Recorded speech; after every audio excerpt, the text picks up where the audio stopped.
So to get results like this, this, and that, we actually didn't do nothing different to get results like this, and that.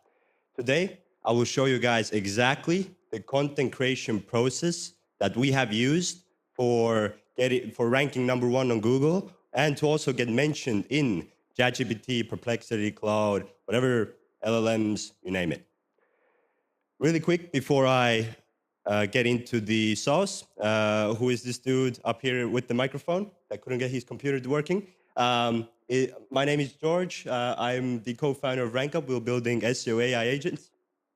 We actually had an SEO agency myself before that did specifically content marketing. So I'm a content-focused SEO professional. I made money for different kinds of, so to say, businesses, local, e-com, agency, SaaS. I've done SEO in Estonian, Finnish, and English. Finnish I actually don't know, but I still managed to get results. And I've collaborated with hundreds of experts regarding, I've done interviews with them, learning about the SEO industry. I've actually strategized, worked together on different individual website projects, etc. So I've been around, and some of them you can see also up here. But now, regarding content creation, then to make it, because SEO is fairly difficult, would we agree? Who would say SEO is technical? Difficult technical? Raise their hand, please. Okay, so fair enough. To make it really simple, and I've also needed to do this to make it really simple for my writers, because we're building RankUp for entrepreneurs and business owners so they can do SEO themselves. I've put it into 3 phases. So first, we'll lay out the foundation of actually creating a content page that ranks in both Google and ChatGPT. So before I actually write a single word, literally I can maybe write some notes, but before I actually write a single word that eventually becomes a content piece, I start by understanding, okay, what does the searcher or / reader, or however you call them, what do they actually want to know? So I've identified that there's usually 3 types of things that they are looking for. Either they want to know something, some sort of information, they need to find something, a location perhaps, or they want to buy something, e-commerce product, SaaS product, whatever it is. And okay, so once we understand what are they actually looking for, then I move on to like, all right, so what kind of information do I need to provide in order to meet this need, right? They have a need, they need to buy something, they need to know something. What kind of information do I have to provide to meet it? Once I understand that basis, let's go into a bit more detail regarding the information that we actually have to provide within the content piece. So this could be said also like a brainstorming step, but it's not just more maybe constructive brainstorming. So I start usually with identifying, okay, what are the different questions, subtopics that I have to cover in order to meet the need, right? In order for them to get the information they were looking for, or find the location, or buy the product. And specifically, buy the product, I'll get into that in a few steps. After I've identified, all right, and by the way, how you can get these subtopics is purely from your keyword research, brainstorming with ChatGPT itself, just, I don't know, if you have a teammate or like it's not really that much about, you have to really think looking at it from the searcher's angle, what do they want to know? Then you can go a bit more specific. So, all right, what are the exact facts? Or if it's like an opinion, experience-based content that they're looking for, what kind of opinion, what are they looking to get opinions on? Or what are they looking to hear about someone else's experience, perhaps? Now, regarding the product service side of things, right? So this is what I was referencing to when I was talking about what kind of information someone is looking to get, right, from if they're buying something. And here, it's really, really important to understand, all right, so what are the different details about a product or service are they looking for? And that's really important because if they cannot get the necessary details, then they'll probably just be uncertain and kind of, okay, I didn't really get all the information I needed, so they're not going to buy either way. There's a very high likelihood of that. So that's the worst case scenario, I'd say. If they don't get, and I mean, best case, obviously, right? So identifying what are those. And then now this can be also I mean, the keyword variations doesn't have to be exactly as the fourth step in this, but I usually also look at it from my keyword research before I actually even start looking at the subtopics, right? Because from keyword research, you can see what other topics you can cover. However, the very simple idea with keyword variations is to maximize your visibility, because someone can search the core term that you're trying to rank for a bit differently, right? And Google also treats it slightly differently in the SERPs. So you can try it out today if you have keyword research done for your site and see if there's like, okay, let's say you're trying to rank for the keyword, what is a startup, right? And then there's a variation of that, for example, startup, what is, right? Someone was maybe lazy, and then there's like 10 search volume for that. Look at the SERPs and see, is it exactly the same or is it a bit different? I guarantee it's a bit different. And the last thing, however, last but not least, right? But I wouldn't also say anything is more important here out of all of them. However, especially nowadays, what we've seen that has gotten, like we've written one content piece, done the exact same stuff to get into Google and ChatGPT, right? And this is one of the key reasons. How will you stand out? What's the unique value you will provide within your content piece? Is it a unique, like we talked before, right? Is it a unique opinion or experience? Or is it some sort of unique fact that your competitors' content pieces haven't found from, for example, I don't know, you can find them from lesser known sources, but still make sure they're credible. So these are once you've kind of identified these and done this kind of brainstorming round, then let's actually start creating the structure, right? So there was already quite a few steps before we actually go into writing a single word or even having some sort of headings. Now, the structure, how I usually build out the structure is I start thinking, okay, what is the next question? What is the next topic? Sorry. What is the next topic or question that the searcher or / reader, right, already, what do they have in their mind that they want to, because that creates this super optimal flow when they're reading it, and the reader experience also goes through the roof. And that keeps them on the page, and the longer they stay on the page, the more valuable Google sees your content piece as. So that's the first thing. When I create an outline, this usually creates the core structure. And a good rule I like to follow is that the most important information I try to keep in the top 30% of the content piece. And that's roughly, right? That's why I put that there. It's like a good guardrail, but it's not that necessary, in my opinion. However, the key idea here is to try to put all of that. So what I mean by most important is, what is the reason they came even on your content piece? What are they looking to know, find, or buy? If they're looking for perhaps a skincare product, and then you talk about the skincare product and this can be like an article or a product page, whatever. If you talk about the skincare product, like, I don't know, a couple scrolls down already, or okay, maybe the scroll is relative, but I don't know, let's say at the end of your content piece, right? Then basically the information, everything that is above, they didn't care about that as much. They first wanted to know or see the product that whatever they're searching for. So that's what I mean by most important information. And then FAQs. So FAQs are a great way to also maximize visibility, because in the SERPs, there's a thing called people also ask section. How many guys have noticed that? Raise your hand. Okay. Yeah, so that's essentially like questions, right, that you can click on, and then you'll get like a quick answer, and Google has pulled that from multiple different content pieces within the SERP. And here's the same thing. Okay, think what's the first question they have after they read the blog. That is kind of like a quick question you can answer. It's not a part of the core topics you want to cover. And I'll show you a way how you can actually get those super easy. It's through the actual people also ask section, but how you can specifically do it, right? Because there's a technique to that. All right, well, now we have the content structure. So what topics we're gonna cover and what are we gonna cover specifically?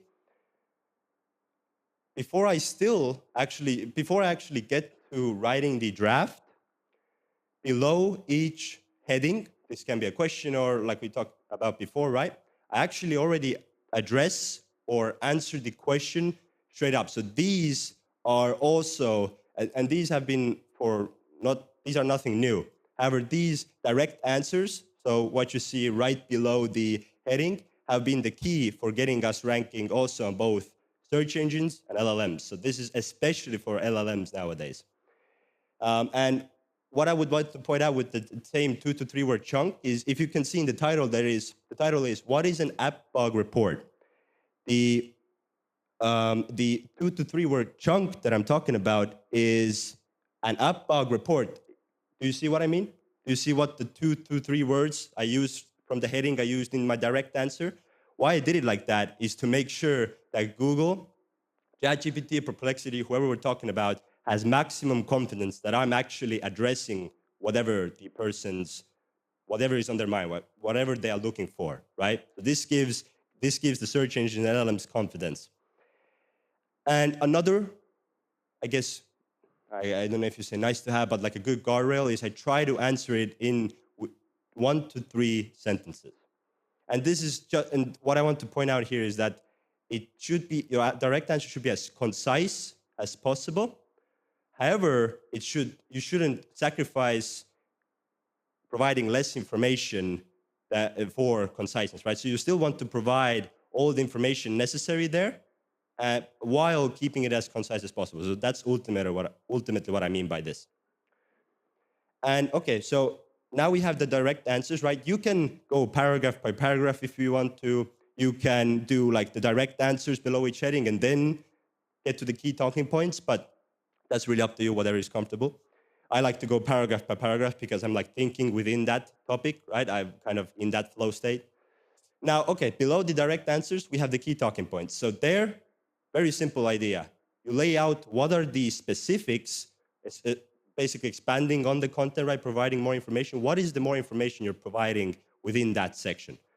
Because the direct answer answers like the main thing, right, they're looking for. However, those extra details will provide extra context or could provide like, depending on what it is, for example, a skincare product. I like to use that as an example. For what use case would the person use the skincare product for? So that's what I mean by expanding on the content. And essentially, yeah, it helps you organize where to talk about what, and then helps you actually helps you avoid writing content that is unnecessary. And because we know we don't want to waste time writing content. Writing content takes time. It's a creative process, and you don't want to waste time on writing paragraphs and paragraphs that you're not going to use. All right, now we have the core foundation laid out. Only then we actually start now writing the draft. And as I mentioned before, content creation is a creative activity, right? It's not as rigid, and how to keep people engaged is its own craft. However, there are best practices which I like to use when creating content. I've tested and seen that help keep a person reading. So first of all, and this is also especially important nowadays for ranking in ChatGPT and these LLMs, is using your own voice, or your writer using their own voice. And why is that important? It's because in one of Google's recent patents, it was published somewhere in December 2024, and patents, disclaimer, doesn't mean, right, that they are actually implementing it yet, but still, I mean, they did the patent for a reason. And they mentioned there that they will most likely start, because there's a whole industry about detecting AI content, right? They will most likely start putting all the pieces they identified as AI content into like a group, and thus all the ones that have provided, for example, these authorship, I think that's how it's pronounced, authorship signals. So using their own way of communicating ideas or experiences will just rise to the top purely because they actually use their own voice and didn't just AI generate some blob and blog good to go, right? So that's why I highly recommend it. And also, using your own voice, typically we've seen, keeps a person more engaged than the AI, because we can detect, right? Who knows, a lot of the time, who knows, raise your hand, like when it's AI content. You read something, it's like the AI, okay, for some people. Now, before I got into content creation, I had no clue that content and burritos have a lot in common. Actually, they do. So the theory of a burrito, right, is that when you take something out, then it collapses, right? That's the theory of a good burrito. The same is with content. If you can take a sentence out, why is it there? So ultimately, the longer you make the content piece, the harder it is to retain somebody. So that's the key idea here. Max 4 lines at a time. This is very simple. If once you're reading the content, right, there's, for example, in phone, that's a different case, so that's why I mentioned desktop here. But yeah, essentially just try to have 4 lines at a time be paragraphs, because otherwise they might get a bit too long and hard to read. Tables, very simple here as well. I like to use for comparisons, not just inserting them into the content just to make it more engaging, right? Infographics, I like to use for processes, especially complex processes, and also for checklists, something they can, save and use it for later or share with somebody, whatever it might be. And then images, a lot of people like to use images for just to put into the content, just to make it a bit more interesting. However, I don't think that's the best use case, because that means your content is flawed from the beginning, like your written content. So I like to use it for some uncommon thing or action. Uncommon thing as in, I don't know, electrical blanket, right? How many have heard about an electrical blanket? Okay, that's your, okay, well, it's good you know about it. And then, for example, some action, right? How many do you know about lacrosse, the sport lacrosse? Okay, you know, all right. Well, nobody, basically, besides you. And then, so that's like the same purpose there. And then to intensify emotion. So you can use it in CTAs, for example, when you're breaking down the problem you're solving for your target audience. Then, okay, like adding like a picture visualization of their current state, of the current problem they're facing, can make your CTAs, that is what we've seen, 25% more effective. And now the final phase of creating a well-ranking page. So I like to use this optimization checklist, and this is how to say, these are optimization categories, not necessarily like very, very detailed, like specific checklist items, because checklists are relative for each content piece. If you're using the same, that's a lot of the problem. A lot of people use it to use the same checklist for creating all kinds of content pieces, right? E-com product page, SaaS comparisons, listicle, or whatever. So I like to put it into categories, and these categories will also depend on the content piece you're creating. So making sure your SEO best practices are covered. So this is a checklist I've usually gotten from experience. If you want more on these each checklist item, then yeah, I mean, this one is purely based on experience. So seeing what works, putting it down as a checklist item will really help you as you create SEO content. Subtopics, so maybe is there any other subtopics that you can cover that could help fulfill the searcher's need completely, because that's the ultimate goal here, right? Unique angles, I mean, speaks for itself, what kind of unique opinions or experience you can provide to the reader. Is there like anything maybe missing or anything you could add? Internal links, so since it's very important for a site to be connected, right, in order to build authority with both GPT, Google, other search engines, then finding ways on how you can how you can link this content piece with other relevant content pieces within your site. AI overviews, right? And this is very simple, actually. There's nothing that complex about this.